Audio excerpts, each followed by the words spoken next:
This complete. तो हम यहाँ पर थे, इसको हम डिस्कस कर रहे थे कि जब हम इसको आपने इस टेबल तो पूरा डालना है, लेकिन इसको आप इस तरह भी बना सकते हैं कि सपोज ये यहाँ पे आप आ जाएं और टेबल बनाएं कि यहाँ पे लेके एक कॉलम बनाने कितनी 4 column they will main up. ये 1 2 3 4 ये करीम 1 मिनट वेट करें, कॉल आ रही है, मैं कॉल पिक कर रहा हूँ। मैं दोबारा, आप जाना नहीं है, मैं 1 मिनट से बात कर देता हूँ, सही है? ओके सर कोई बात। अस्सलाम वालेकुम। वालेकुम सलाम। कम देखी पूर्त जी का ना अशपा बजलता बस सुनो ठीक है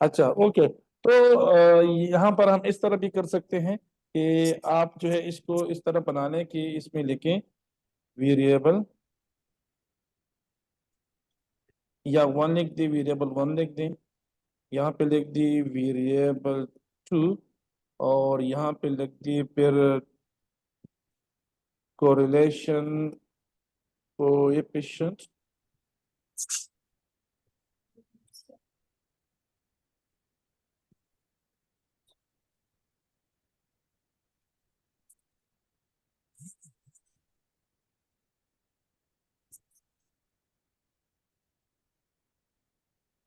कोरिलेशन को यहाँ पे आप लिखिए पी वैल्यू।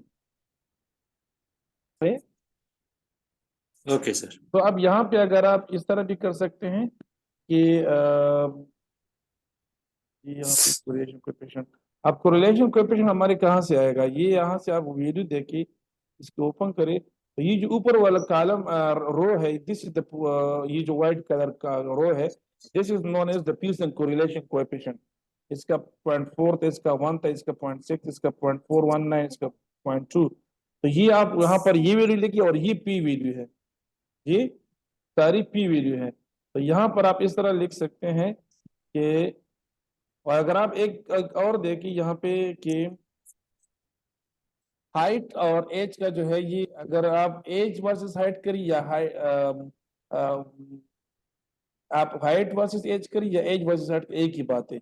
जैसे मिसाल के तौर पर हम यहाँ पे देखिए इन दोनों कॉलम, इन दोनों बॉक्सेस को अगर हम कंबाइन करें, इसका 0.50, इसका भी 0.50, इसका भी 0.00, इट मीन कि आप एज वर्सेस हाइट करें या हाइट वर्सेस एज करें, बात एक ही बनती है। इसका मतलब ये है कि आप यहाँ से वेरिएबल को बना लेंगे। मिसाल के तौर पर पहले लिखेंगे एज, इसके साथ लिखेंगे हाइट, इसके साथ फिर एज जो है हाइट के साथ वेट लिखी, इसके साथ इनक्यारिस लिखी एंड सो ऑन। इस तरह आप जाते दो वेरिएबल्स को, लेकिन इस तरह नहीं कर सकते कि एज हाइट पे लिखी और इधर से जो है आप एज लिखें और इधर फिर हाइट लिखें, तो ये रिजल्ट एक ही आएगा। अब देखिए age and height, height and age, तो ये दोनों जो है एक जैसे हैं। तो सिर्फ ये इस तरह की मैचिंग ना हो, बाकी आप इन दोनों से रिजल्ट निकालेंगे, इसका कोरिलेशन कोएफिशिएंट निकालेंगे और पी वैल्यू में लिखेंगे द वैल्यू वाज 0.001, ये पी वैल्यू था। तो इससे क्या होगा, आपका ये कोरिलेशन टेबल जो है ये इस तरह के टेबल में आ जाएगी। समझ आ गई? जी सर। और फिर इस पे आप सर यहाँ ये जी जी एक्सक्यूज मी सर, ये जो कोरिलेशन है ना, ये जी ऊपर वाला लाइन से लेंगे हम। हाँ, ये कोरिलेशन कोएफिशिएंट ये मतलब वाला ये जो वैल्यू एज है ये, ना, हाँ नीचे जो वाला पी वैल्यू एज है का और वन इसका है। ये जो है ये जो है ये सैंपल साइज है। ओके सैंपल साइज है। हाँ, तो जो आपने सिंपल दो, बीच वाला है ये पी वैल्यू है ना। ये पी वैल्यू है। जो ऊपर वाला है ये है कोरिलेशन। ये कोरिलेशन कोएफिशिएंट, आप इसको पूरा नाम इसका है Pearson correlation coefficient value.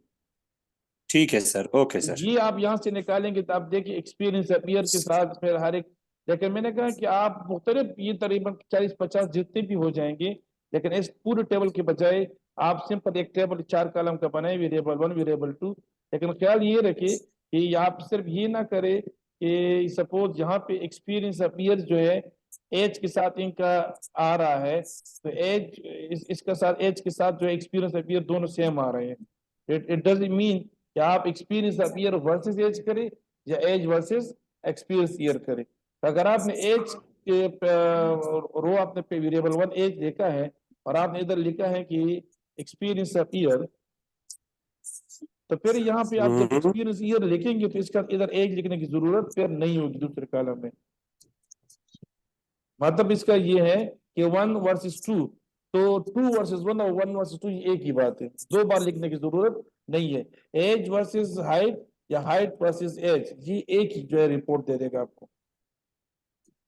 Okay sir. अच्छा, ये इसके बाद जो है हम चले जाएंगे towards the chi square test. अब काई स्क्वायर जो है फिर इसमें कोरिलेशन आप तमाम वेरिएबल के लिए एक टेबल बना सकते हैं, लेकिन काई स्क्वायर के लिए हम अलग अलग हेडिंग दे देंगे। जैसे मिसाल के तौर पर ये वाला जो है देखिए, this is the chi square between the gender and impairs, gender and impairs. अब इसको यहाँ से आपने इसको कॉपी करना है, आप इधर लेके जाएं, इसको यहाँ पे पेस्ट करें, सॉरी इसको यहाँ से कंट्रोल वी से करें, और यहाँ पे आप देखिए तो इम्पेयरिस कैट जो है ये क्यों इस तरह किया, ये हमारा वेरिएबल नेम है, तो आप इसको इस तरह भी लिख सकते हैं इम्पेयरिस ब्रैकेट लिखिए कैटेगोरिकल, क्योंकि वेरिएबल नेम में हम अंडरस्कोर सिर्फ डाल सकते हैं या डॉट लगा सकते हैं, स्पेस नहीं दे सकते, तो हम यहाँ से इसको क्लिक कर सकते हैं। ये क्रॉस वाला जो है आप यहाँ से क्रॉस ये टेब हटा लेंगे, ये काउंट जो है ये यहाँ से ये हटा लेंगे, तो सही है। ये बिल्कुल यहाँ से डिटेल करेंगे, डिलीट रोज करेंगे, दोनों जगहों पे ये डिलीट रोज करेंगे, because we don't know this empty rows. ये आपका टेबल इस तरह आ जाएगा, सही है। अब ये ठीक है सर। एक आप ऊपर क्या लिखेंगे, ऊपर लिखेंगे कि chi square analysis between gender and pain severity, सही है। ये आपका हेडिंग हो जाएगा। हेडिंग के बाद जो है आप यहाँ पे डालेंगे कि the situation between the gender and severity was significant और नॉन सिग्निफिकेंट। ये कैसे पता चलेगा, ये हमारे सेकंड टेबल से पता चलेगा। हम यहाँ से अगर सेकंड टेबल पे जाएं तो एक तो हमारा ये टेबल हो गया, ऊपर लिखा होगा जेंडर क्रॉस, इसका मतलब है कि the situation is check through the chi square test between the gender and impairs, ये हमारा क्रॉस टेब हो गया, और ये हमारा हो गया काई स्क्वायर टेस्ट। तो काई स्क्वायर टेस्ट में ये वैल्यू को इसको कहते हैं, ये 5.225 है, this is Pearson chi square coefficient value, और ये 0.156 इज द पी वैल्यू। ये देखिए ये जो एसिम्प्टोमेटिक सिग्निफिकेंस वैल्यू है, this is the P value. तो इससे मुराद इस टेबल से हमें ये पता चल रहा है कि जेंडर और इम्पेयरिस जो पेन सिवियरिटी है इनकी दरमियान नॉन सिग्निफिकेंट सिचुएशन है, because the value here, the p value here is more than 0.05. That's why we can say that this is the non-significant association. Is it clear? Similarly, yes. similarly हम यहाँ पे लिख देंगे कि this is the discipline wise, यानी what is the chi-square analysis between the discipline and the pen severity. That अगर यहाँ पे severity discipline, if there is change in the discipline, so what is the effect on the pen severity? So this is the cross tab, and after the cross tab, if we look at the another table, this is, it means this is very highly non-significant. It means association, there is no significant association between the discipline and the impairment pen. Similarly, marital status और impairment का है, तो एक काम आप ये कर सकते हैं कि इन तमाम को भी आप एक टेबल पर कर सकते हैं, कि सपोज यहाँ पर मैं एक टेबल बना लेता हूं, और उस टेबल पे इंसर्ट पे जाएं और यहाँ इंसर्ट पे मैं टेबल क्लिक कर देता हूँ। यहाँ मैं 4 वैल्यू ये इस तरह एक बना लेता हूँ। यहाँ पे मैं लिख देता हूँ वेरिएबल 1, यहाँ पे वेरिएबल 2, यहाँ पर मैं लिख दूंगा काई स्क्वायर कोएफिशिएंट, और यहाँ पे लिख दूंगा मैं पी वैल्यू। अब यहाँ पे मैंने इन पेयर्स जो है कॉमन लिया है, इन पेयर्स, या ये लिख सकते हैं कि पेन सिविरिटी, क्योंकि पेन इन पेयर्स यूज होती हैं पेन सिविरिटी के लिए यूज होती हैं। तो I will write down the pain severity and variable 1 यहाँ पे जेंडर है। इसके बाद जो है यहाँ पे डिसिप्लिन है। इसके बाद जो है यहाँ पे दूसरा कौन सा वेरिएबल हमने यहाँ पे टिक किया है, that was the merit status.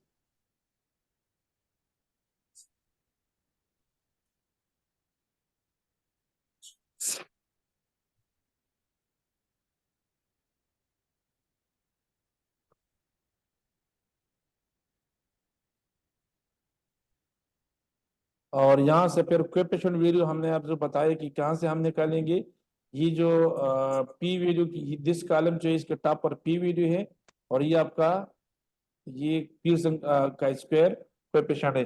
बाकी इन कॉलम से हमारा कोई काम नहीं। ये जो लाइक्लीहुड रेशियो है, लीनियर बाय लीनियर सिचुएशन, इसके साथ आपने कुछ नहीं करना है। इस टेबल से आपने सिर्फ ये वैल्यू उठाने हैं।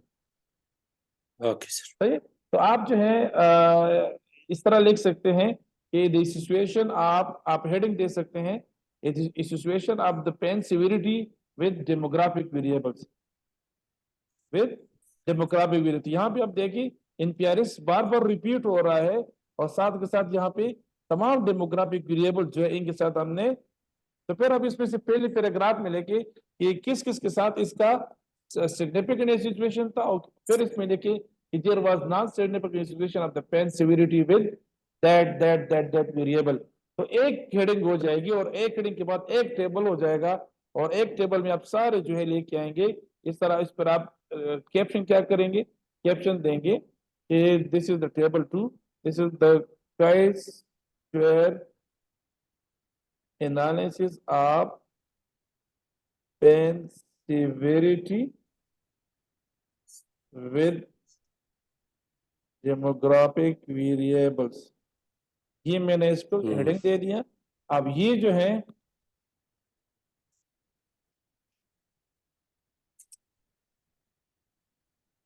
एक टेबल जो है तमाम का स्क्वायर एनालिसिस जितने भी हो चुके हैं इन सब के लिए ये ठीक हो जाएगा। सही है?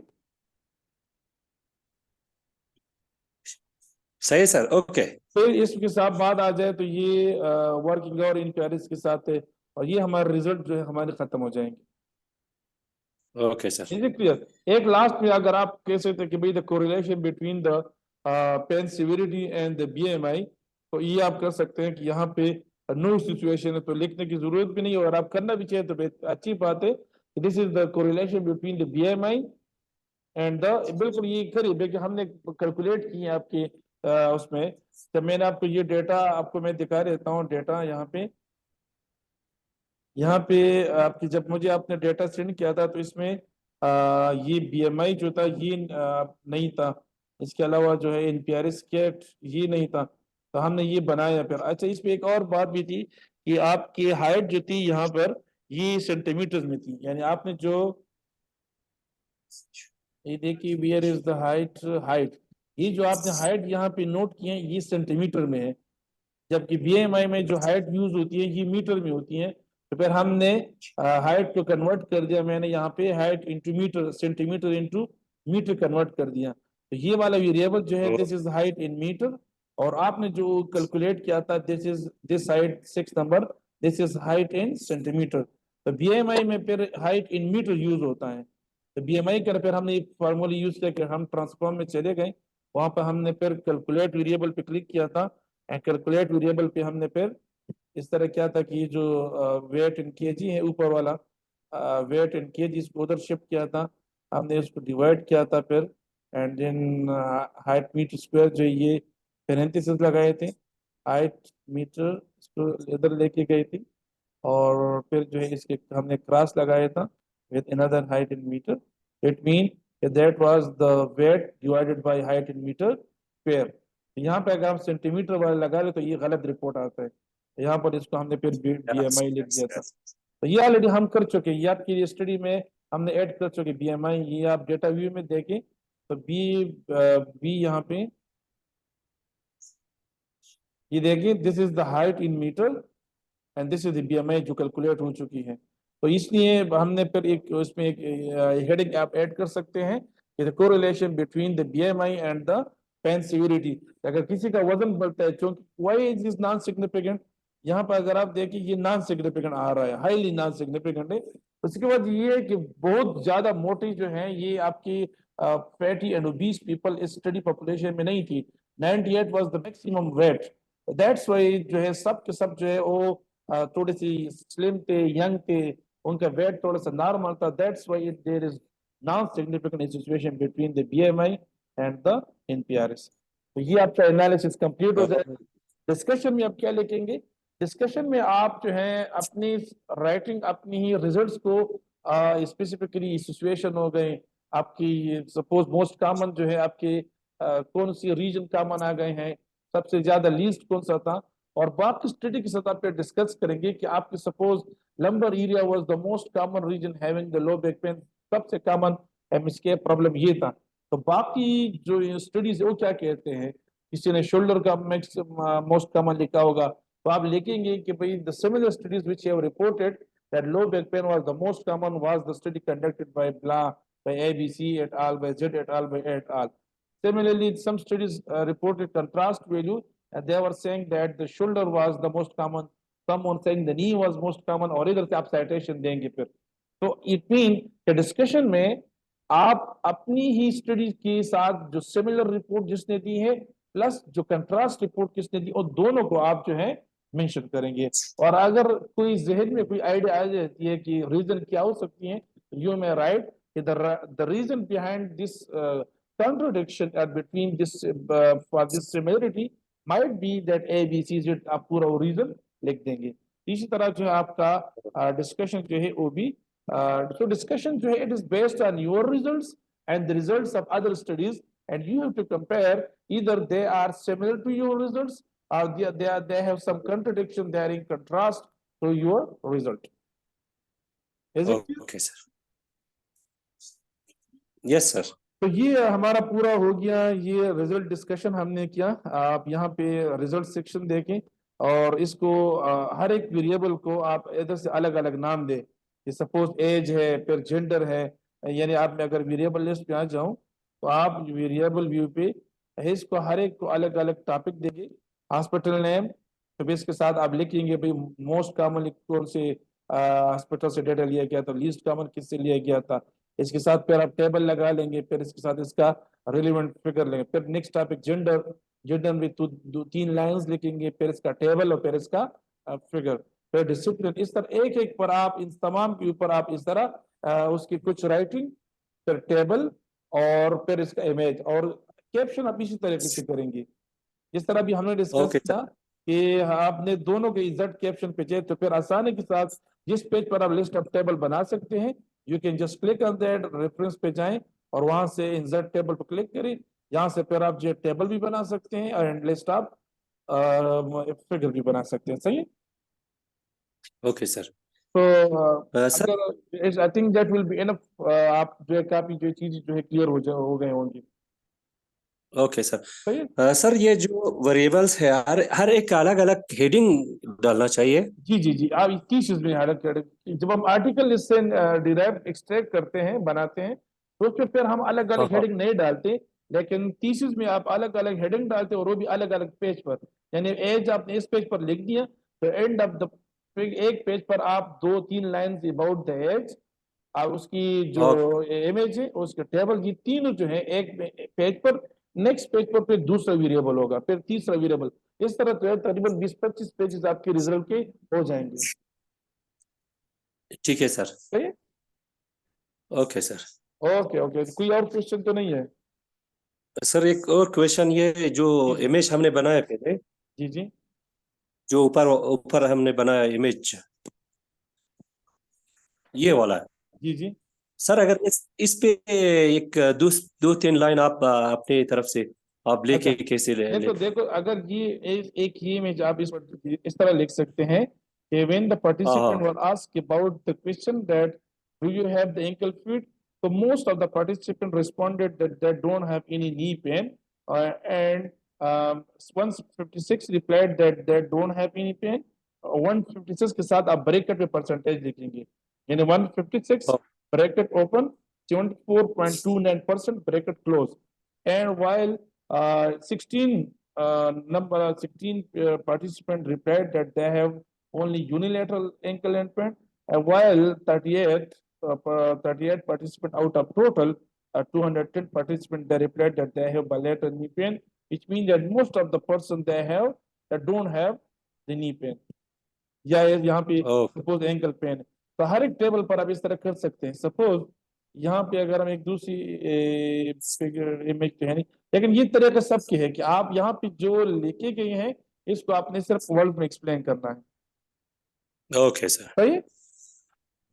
ओके आप या इस तरह भी कर सकते हैं कि चूंकि आप इसके मिनिमम और मैक्सिमम बताएं, दरमियान वाला आप ना बताएं, क्योंकि already if someone is interested तो टेबल और इमेज तो इसके साथ ऑलरेडी जो है होंगे, तो आप इसको बिकॉज डुप्लीकेशन ऑफ इंफॉर्मेशन आ जाएगी कि आपने उधर टेक्स्ट में भी लिखा है, आपने फिर इमेजेस में भी शो किया है, आपने फिर टेबल में शो किया है, तो टेक्स्ट में आप सिर्फ मिनिमम और मैक्सिमम की बात करें, या सिर्फ मैक्सिमम की बात करें, सिर्फ मैक्सिमम की बात करें। ओके सही है? Okay sir. If someone is interested in further details, so already the table and image will be present just below that one text, one line text. Okay. Okay sir. Okay sir. How could any other questions? No sir, thank you sir. Hello. Okay. Allah Hafiz. Allah Hafiz. Okay, thank you sir, thank you very much, thank you Allah so much, Hafiz. You are welcome. Hope you all the best. Thank okay, you. Allah Allah हाफिज। Hafiz.